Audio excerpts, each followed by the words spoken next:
अब मैं हैदराबाद से तशरीफ़ लाए। कल भी हम लोग सुन चुके हैं, आज इंशाल्लाह फिर सुनेंगे बहुत दिलजमी के साथ। हाफिज़ अब्दुल कदीर साहब, total quality management at school, इस मौजू पर बात करेंगे। अभी अपने वो तकरीर फरमाएंगे स्लाइड के साथ इंशाल्लाह, या जैसे भी हो उनका प्रिपरेशन। तो मैं फिर एक बार गुजारिश करता हूँ, थोड़ा शायद कुछ नींद भी आ रही है, तो अभी हो सकता है अब्दुल कादिर साहब हमें कुछ एक्टिविटी करा ले कल की तरह, ताकि कुछ नींद दूर हो जाए। और जो हमारे मैनेजमेंट और वॉलंटियर्स है, अगर चाय का इंतज़ाम हो तो थोड़ा चाय इस बीच में सर्व कर दिया जाए। ऐसे प्रोग्राम के बीच अलग से ब्रेक मुश्किल होगा। अल्लाहुम्मा सल्ली अला मुहम्मद व अला आलि मुहम्मद व बारिक वसल्लिम। रब्बि इश्रह ली सदरी व यस्सिर ली अमरी वहलुल उक़दतम मिन लिसानी यफ़क़हू क़ौली। अल्लाहुम्मा अल्हिमनी रुश्दी व अइज़्नी मिन शर्रि नफ़्सी। आमीन या रब्बल आलमीन। अल्लाह ताला से दुआ है कि आने वाले 30-35 मिनट में जो खैर है अल्लाह हमारे मुक़द्दर फरमाए, जो शर है उससे हमारी हिफाजत फरमाए, आमीन।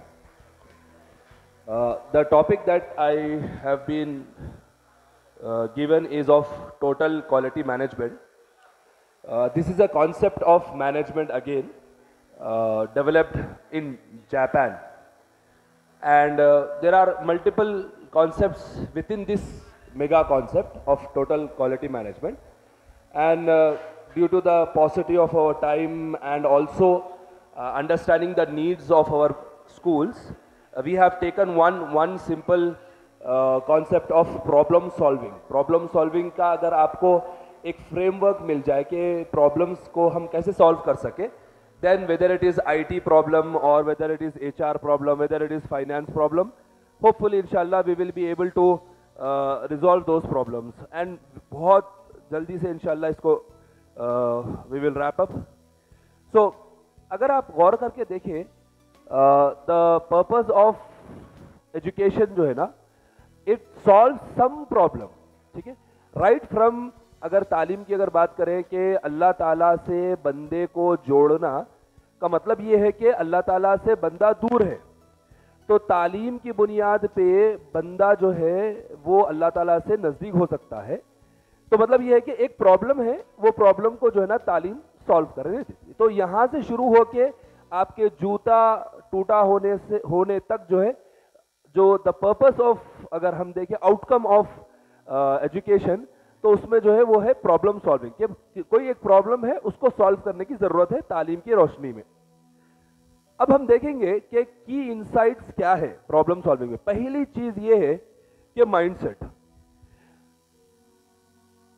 Owning the responsibility of the problem versus owning the responsibility of the solution. अक्सर लोग जो है ना, शुरुआत यहां से होती है। अगर कोई प्रॉब्लम उनके सामने शेयर किया जाता है तो वो ऐसा फील करना शुरू करते हैं कि ये प्रॉब्लम मेरी वजह से है, और अगर मैं ये प्रॉब्लम के ऊपर वर्कआउट करूं तो मतलब ये हुआ कि ये प्रॉब्लम मेरी वजह से क्रिएट किया गया था, इसीलिए मैंने इसको। ये मेंटालिटी वर्सेस ये mindset versus owning the responsibility of solution, irrespective of who created the problem, if I take up the opportunity of solving the problem, that's the difference between problem solvers and people who are not so good in their professional life. तो पहली चीज जो है ना वो है mindset है। Mindset के अंदर ये होना चाहिए कि whether I take the responsibility of the problem or not, I will take the responsibility, I choose the responsibility of solving the problem. तो अल्लाह ताला जो है ना ये माइंडसेट जब बंदा करता है तो अब उसके बाद उसके जहन पे और उसके दिल पे जो है अल्लाह ताला सॉल्यूशंस खोलना शुरू करते। ये माइंडसेट पहली चीज की इनसाइट है प्रॉब्लम सॉल्विंग के अंदर। दूसरा जो की इनसाइट है प्रॉब्लम सॉल्विंग में वो है डी क्लटर द प्रॉब्लम। अक्सर आप देखेंगे management, principal, specially teachers also, parents mostly अपने स्कूल्स में कब आते? पीटीएम्स में आते, या फिर जो है फीस बनने के लिए आते, या फिर जो है कुछ अगर इश्यू हो गया बच्चे के ताल्लुक से तब वो लोग अपने स्कूल में आते। लेकिन मसला क्या है, आप देखिए, चाहे वो पेरेंट हो, स्टाफ हो, प्रिंसिपल हो, मैनेजमेंट भी हो, अपन क्या करते, एक प्रॉब्लम पे नहीं आते। हम क्या करते, वो एक प्रॉब्लम जब होता, फॉर एग्जांपल बच्चे को किसी टीचर ने मार दिया, इज अ वन प्रॉब्लम, ठीक है। पेरेंट तब का तभी आते हैं, लेकिन कुछ नहीं भी आते हैं। फिर क्या करते हैं, दूसरा एक प्रॉब्लम होता है जैसे कि बुक्स का करेक्शन है, गलत करेक्शन कर दिए टीचर्स। फिर एक प्रॉब्लम होता है ड्रेस का रिलेटेड प्रॉब्लम होता है कि दूसरा बच्चा ये बच्चे का ड्रेस फाड़ दिया। तो पेरेंट्स क्या करते हैं, ये प्रॉब्लम्स को जमा करते हैं, ठीक है। पेरेंट्स ये प्रॉब्लम्स को जमा करते, मिक्स करते और उसको कुक करते, अच्छी तरीके से मैरिनेट करते, ठीक है, उनके दिमाग में। जिसकी वजह से आप देखेंगे कि आप जब उनसे बात करते ना, तो वो आप एक प्रॉब्लम, जैसा मैंने कहा कि बच्चे को दूसरे बच्चे ने मारा है, उसका ड्रेस फाड़ दिया है, आप वो एड्रेस करते ही रहते, पेरेंट फौरन दूसरे वाले प्रॉब्लम पे जंप करते, फिर दूसरा वाला एड्रेस करते रहते, तीसरे पे जंप करते, तीसरा वाला एड्रेस करते। They are not looking for solution, they are looking for dumping their emotions, ठीक है। बस उनको जी हल्का करना है, तो वो कंटिन्यूअसली सिर्फ प्रॉब्लम्स लेके आते हैं और मिक्सअप करते, जबरदस्त मिक्सअप करते और कुक कर देते। We need to understand this problem, this insight, that हर बड़ा प्रॉब्लम के छोटे छोटे पार्ट्स है, हर बड़ा प्रॉब्लम के छोटे छोटे पार्ट्स है। हमारे को ये इसकी रियलिटी, इसकी जो वजाहत है, ये कब समझ में आती है, जब वो प्रॉब्लम लिखा जाता। इसीलिए मैनेजमेंट से, प्रिंसिपल से खास तौर पे ये गुजारिश है कि जब कभी भी वो प्रॉब्लम सामने, कोई भी प्रॉब्लम आओ, आप अपने दिमाग से उसको समझ के और रिजॉल्व करने की कोशिश करने से पहले उसको लिख ले, ठीक है। वो एक बड़ा प्रॉब्लम है, उसका एक सेंटेंस लिख लीजिए, वो सेंटेंस के बाद उसको सेंटेंस को ब्रेक डाउन कर दीजिए स्मॉलर प्रॉब्लम्स में, तो आपको समझ में आएगा कि हर बड़े प्रॉब्लम में कुछ पार्ट्स ऐसे रहते जो कि इमीडिएट आप सॉल्व कर सकते, ठीक है। जब तक आप वैसा नहीं करेंगे, आपके जहन में उसको अगेन, जैसा ऊपर लिखा है कि वो मिक्स होते रहता, एक प्रॉब्लम, दो प्रॉब्लम, तीन प्रॉब्लम, फिर कुक होते रहता, it will be mess, total mess. अगर अपने को ये समझ में आता, अभी मैं आप लोगों से पूछूं ना, टॉप 3 प्रॉब्लम्स क्या है आपके स्कूल के, जरा लिखिए। टॉप 3 प्रॉब्लम्स आपके स्कूल के क्या है, लिखिए। You have your note pads, right, या आपके फोन में है। टॉप 3 प्रॉब्लम्स क्या है, लिखिए। टॉप 3 प्रॉब्लम्स क्या है, लिखिए। देखो, अभी आप लोग देख रहे हैं कि आपको बहुत सोचना पड़ा, नहीं सोचना पड़ा ना, हा? लेकिन साथ ही साथ माइंडसेट में अपने क्या मालूम, मेरे स्कूल में बहुत प्रॉब्लम्स है ना, मतलब एक इमेज है वो, दैट्स नॉट द रियलिटी। हम क्या करते, 1, 2, 3 प्रॉब्लम्स को लेके इतना उसको मिक्सअप और इतना कुकअप करते और समझते कि हमारे स्कूल में सिर्फ प्रॉब्लम्स है। वैसी बात नहीं रहती। जब हमें पूछा जाता कि लिखे हम, राइट देम, और तब जो है ना अपने को समझ में आता है कि उतना बुरा नहीं है अपना स्कूल, एक आध दो प्रॉब्लम्स होंगे लेकिन उतना ज्यादा नहीं है। तो ये जो है ना अपने मैनेजमेंट के लिए भी, प्रिंसिपल का भी देखिए आप, जब वो स्टाफ के बारे में सोचते हैं, प्रॉब्लमेटिक स्टाफ के बारे में या प्रॉब्लमेटिक पेरेंट के बारे में सोचते हैं, तो वो सोचते कैसा है मालूम, एक ही बात को बार बार सोचते। They keep on thinking about the same problem multiple times, come to the conclusion that this parent or this staff member is highly problematic person or highly problematic individual।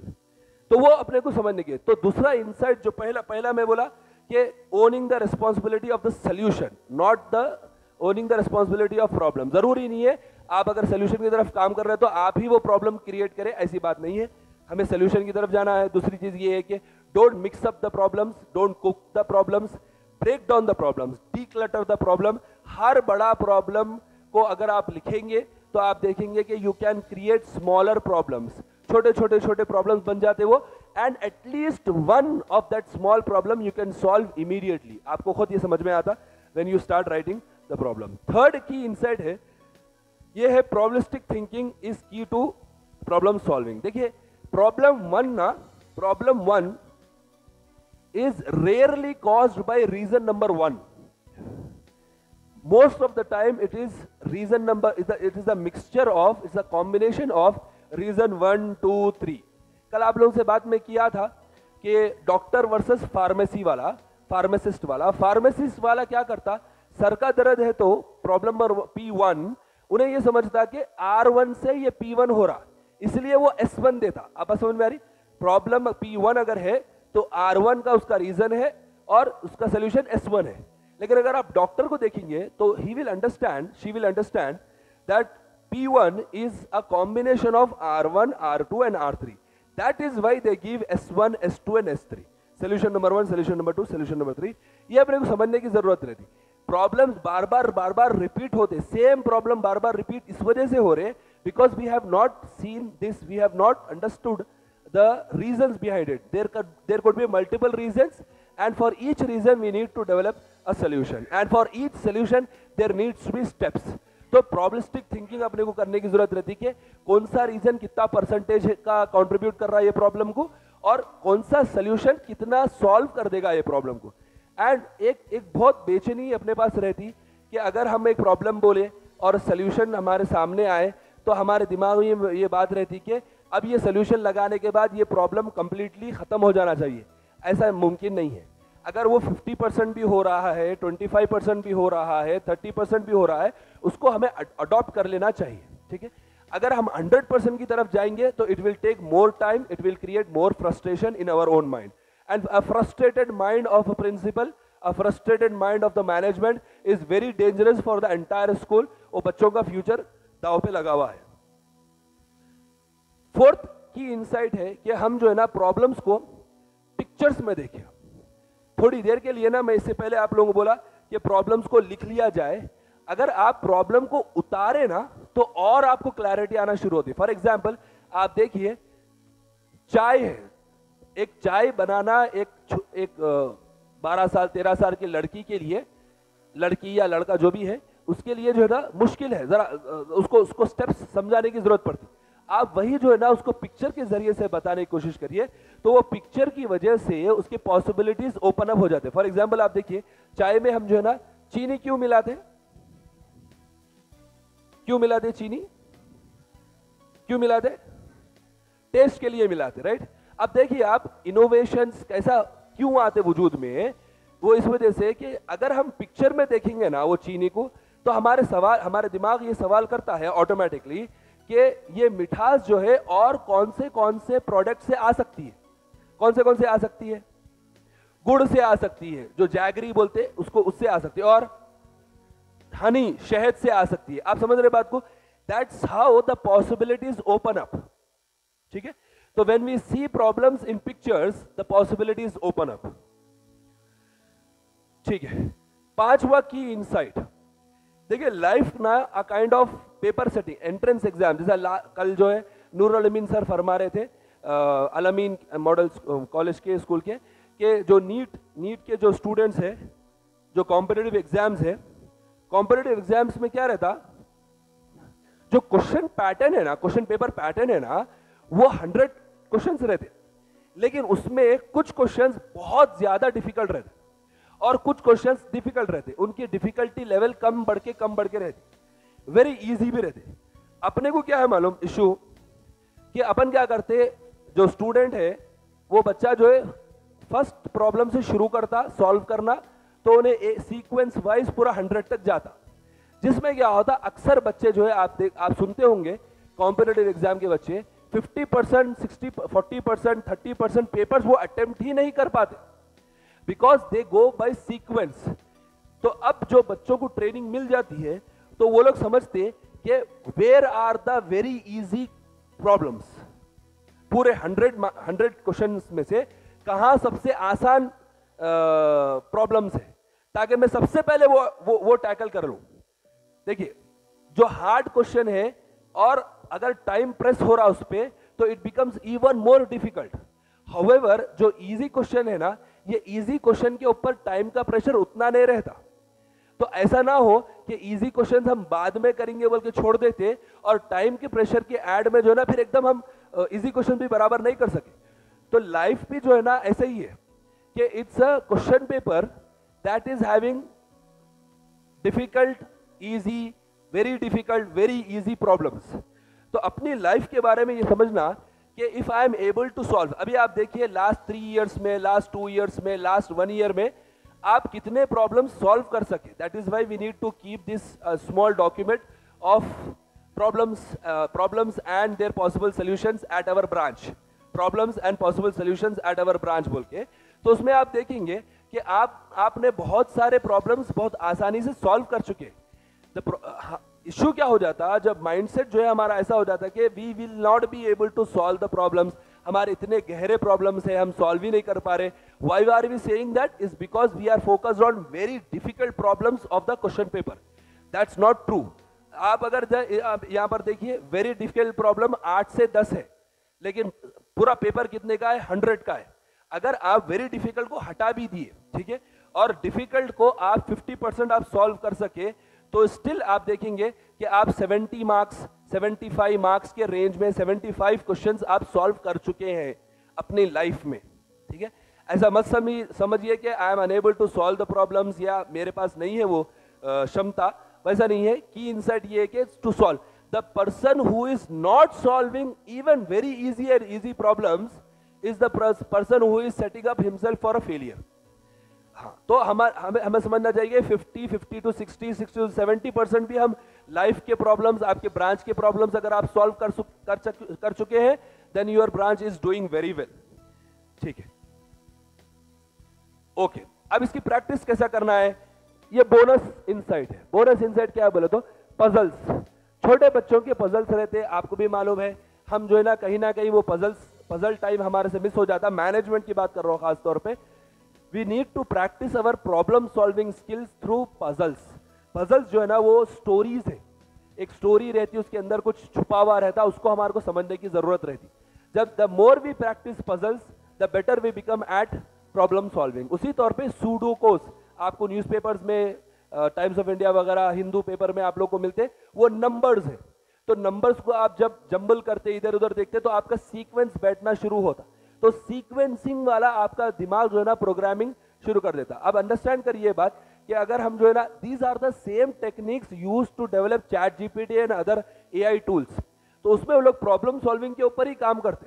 ठीक है, बहुत सारे पैटर्न्स देते वो सॉफ्टवेयर को, वो software वो patterns को पढ़ के आपको सोल्यूशन देता. इसी तौर पे इंसान का जो माइंड है उसको भी ट्रेन करने के लिए आपको बहुत सारे पजल्स और सुडोकोस को प्रैक्टिस करना पड़ेगा. एवरी डे आप समझ लीजिए puzzle time 5 minute, 10 minute, 15 minute. As management, as principal, अगर आप पजल्स और सुडोकोस प्रैक्टिस करेंगे इंशाल्लाह, तो आपकी प्रॉब्लम सॉल्विंग स्किल बहुत आगे बढ़ जाती है. देखिए, एवरी ये जो कॉन्फ्रेंसेस रहते हैं आपको, it is very difficult to give you exact solution for every problem that you have, right. Instead of that, अगर प्रॉब्लम सॉल्व करने का अगर तरीका हमें समझ में आ जाए, वो उसका पैटर्न हम समझ में आ जाए, इनसाइट्स हमें मिल जाए, तो फिर जो है ना इंशाल्लाह सॉल्व करने के लिए आसानी होगी. दूसरा बोनस पॉइंट ये है, ये थोड़ा एडवांस लेवल है, जिसमें जो है ना हम पहले क्या करते हैं, हम जो है ना we predict the problem and prepare for solution. ठीक है, एक छोटा सा टाइम हमारा जैसा पजल टाइम है, उसी तौर पे हमें ये भी एक टाइम होना चाहिए जिसमें हम प्रॉब्लम्स को प्रिडिक्ट करें कि एचआर रिलेटेड, यानी कि टीचर्स के रिलेटेड क्या प्रॉब्लम्स आ सकते हैं, स्टूडेंट के रिलेटेड क्या प्रॉब्लम्स आ सकते हैं, फाइनेंस के रिलेटेड क्या प्रॉब्लम्स आ सकते हैं आने वाले 3 महीने में, 6 महीने में, गवर्नमेंट रिलेटेड क्या प्रॉब्लम्स आ सकते हैं. इसको प्रेडिक्ट करने की अपने पास क्षमता होना. लेकिन वो क्षमता जो है ना, जब तक आप ये नहीं करेंगे, वो आगे वाला पॉइंट आपको काम नहीं देगा. Then prepare for solution. However, इसके आगे का भी काम है. आप देखेंगे जो साइंटिस्ट है ना, they don't only predict the problem, they also create the problem. वो खुद क्रिएट करते हैं problem and then they test the solutions भी बना के रखते हैं और उसको टेस्ट करने की कोशिश करते हैं कि भाई ये चलता क्या, वो चलता क्या. दैट्स हाउ आप देखते हैं कि जो रैपिड ग्रोथ है एक ऑर्गेनाइजेशन की, एक इंडिविजुअल की, वो किसमें है. वो पहले step predict the problem and prepare for solution. Also they themselves create the problem. For example, मैं एक बात बोलता हूं आपको. अब कभी कभी ऐसा होता होगा कि आपके पास फीस कलेक्शन होती है. ठीक है, फीस कलेक्शन जब होती है तो कैश में आपके पास फी कलेक्शन हुई, 4 लाख, 5 लाख, 10 लाख, जैसा भी टाइम है उसके हिसाब से आपके पास कलेक्शन हुआ. अब वो कलेक्शन को आपको करना ये है कि आपको बैंक में जाके डिपॉजिट करना है. ठीक है, तो अब ये है ना, जो नॉर्मल प्रोसेस रहता, भाई कोई बंदा जो है ना कलेक्ट करता, गिनता, बराबर रिकॉर्ड बराबर है चेक करता, या तो जो है ना बैंक वाले को खुद को बुलाता या खुद लेके जाके बैंक में डिपॉजिट करता. अब आप क्रिएट ये प्रॉब्लम करिए कि आप कैश लेके जा रहे हैं और आपके पास आईडी कार्ड, आपके स्कूल का कोई शनाख्ती कार्ड वगैरह नहीं है और आपको पुलिस ने पकड़ लिया. इलेक्शंस का टाइम है. समझ में आ रही बात. You create the problem and then test the solution कि अगर ऐसा होगा तो फिर हम क्या करेंगे. तो आपको कुछ नहीं करना है. जो हमारे अकाउंटेंट है वो जाएगा पैसे लेके जाके एकदम प्रिंसिपल को कॉल करेगा, मुझे पुलिस वाले आगे चेक कर रहे हैं, मेरे पास कैश इतना है, मुझे समझ में नहीं आ रहा क्या होगा। प्रिंसिपल की रात की नींद उड़ जाएगी, फिर वो अकाउंटेंट फोन बंद करके सो जाएगा, फिर सुबह में उठ के आएगा, नहीं नहीं ऐसा कुछ भी नहीं हुआ, I just tried, I test if there is any solution or not for this problem. ठीक है, that's creating the problem and testing the solution. ठीक है, जो बोनस पॉइंट थर्ड है, अपने हुदूद समझने की जरूरत है। हम कौन से प्रॉब्लम सॉल्व कर सकते और कौन से प्रॉब्लम्स के लिए अल्लाह ताला ने क्या फरमाया, व इबादुर रहमान अल्लज़ीना यमशूना अलल अर्दी हौना व इज़ा खातबहुमुल जाहिलूना क़ालू सलामा। आप जो जाहिल आपको मुखातिब अगर हो तो उसको सॉल्व वहीं पर नहीं कर सकते आप, तो आपको क्या करना पड़ता, अस्सलाम वालेकुम बोलना पड़ता। तो कुछ प्रॉब्लम्स आपकी जिंदगी में आएंगे जिसको आप मुस्कुराते हुए अस्सलाम वालेकुम बोलना रहेगा, वो हमारा दायरा नहीं है, वो अल्लाह ताला का है तब्दील करने का। उसके प्रॉब्लम्स में हम चक्कर में नहीं जाएंगे। अगर हम उसकी प्रॉब्लम में जाएंगे तो हम जो कर सकते वो भी नहीं कर सकते। ये जो सर्कल ऑफ कंसर्न है, इसका मतलब है दायरे असर, और सर्कल ऑफ इन्फ्लुएंस का मतलब, सर्कल ऑफ इन्फ्लुएंस का मतलब है दायरे असर, सर्कल ऑफ कंसर्न का मतलब है दायरे फिक्र। फिक्र का तो दायरा बहुत बड़ा है, लेकिन दायरे असर कितना है। अल्लाह के रसूल सल्लल्लाहु अलैहि वसल्लम को आप बात देखिए कि अल्लाह के रसूल सल्लल्लाहु अलैहि वसल्लम का दायरे फिक्र, हर इंसान क़यामत तक का इंसान अल्लाह के रसूल सल्लल्लाहु अलैहि वसल्लम का दायरे फिक्र में था। लेकिन दायरे असर में कौन थे, वो सहाबा थे जो अल्लाह के रसूल सल्लल्लाहु अलैहि वसल्लम के सामने थे। तो अल्लाह के रसूल सल्लल्लाहु अलैहि वसल्लम फिक्र तो सबकी करते थे। कैसे करते थे कि वो तहज्जुद में उठ के रो रो के दुआएं करते थे उनके ताल्लुक से, और जब दायरे असर जो सामने बैठे हुए लोग हैं, सहाबा है, उनके ऊपर मेहनत करते थे। अब वो करते करते इतना हुआ, अल्हम्दुलिल्लाह अल्लाह का एहसान है कि क़यामत तक आने वाला आदमी अल्लाह के रसूल सल्लल्लाहु अलैहि वसल्लम को सच्चा नबी मानेगा और ईमान के ऊपर उन्हें जो है ना बाकी रहेगा। अगर उन्होंने खाली फिक्र में घुल जाते और सहाबा को भूल जाते तो बहुत ज्यादा मुश्किल हो जाती है। हमारे साथ ये प्रॉब्लम होती कि हम दायरे फिक्र में इतना अपने आप को घुला देते कि हम दायरे असर जो अल्लाह ताला हमें हमको असर दिया है, वो दायरे को हम भूल जाते, जिसकी वजह से हमें परेशानी होती। लास्ट है कि अल्लाह ताला कुरान के अंदर जो सबसे पावरफुल आयत प्रॉब्लम सॉल्विंग के रिलेटेड अगर अल्लाह ताला ने नाजिल की है तो वो ये है, इहदिनस सिरातल मुस्तकीम। कि जब कभी भी आप प्रॉब्लम देखो तो ये बोलो इहदिनस सिरातल मुस्तकीम। प्रॉब्लम देखते ही क्या पढ़ना है, इहदिनस सिरातल मुस्तकीम। इसीलिए आप देखेंगे नमाज में ज़म्मे सूरा में बहुत सारी कुरान आप पढ़ सकते, छोटा मोटा सब पढ़ सकते, लेकिन बगैर आप सूरे फातिहा के आपकी नमाज नहीं होगी। वो इसी वजह से है कि जो भी प्रॉब्लम आपकी जिंदगी में अब दरपेश है, इसीलिए अल्लाह के रसूल सल्लल्लाहु अलैहि वसल्लम खुद और फिर सहाबा भी, उनके जो प्रॉब्लम्स हुआ करते थे वो नमाज के जरिए से जो सॉल्व कर लेते थे। वो क्यों कैसा कर सकते थे, वो इस आयत की बरकत है, इहदिनस सिरातल मुस्तकीम। अल्लाह give show me the path, show me the right choice, show me the answer, show me the solution for this problem. जब हम इस ये नहज पे आ जाएंगे कि हम प्रॉब्लम देखते ही हमारे जहन में ये आए इहदिनस सिरातल मुस्तकीम, अल्लाह मुझे इसके अंदर से रास्ता निकाल के दे, बस इंशाअल्लाह अल्लाह की आपके साथ इंशाअल्लाह मदद रहेंगी। जज़ाकल्लाहु खैर, थैंक यू सो मच, अस्सलाम वालेकुम। बहुत बहुत शुक्रिया हाफिज़ जनाब अब्दुल कादिर साहब को। बहुत ही मुख्तसर वक्त में वो अपनी बात ख़त्म किया।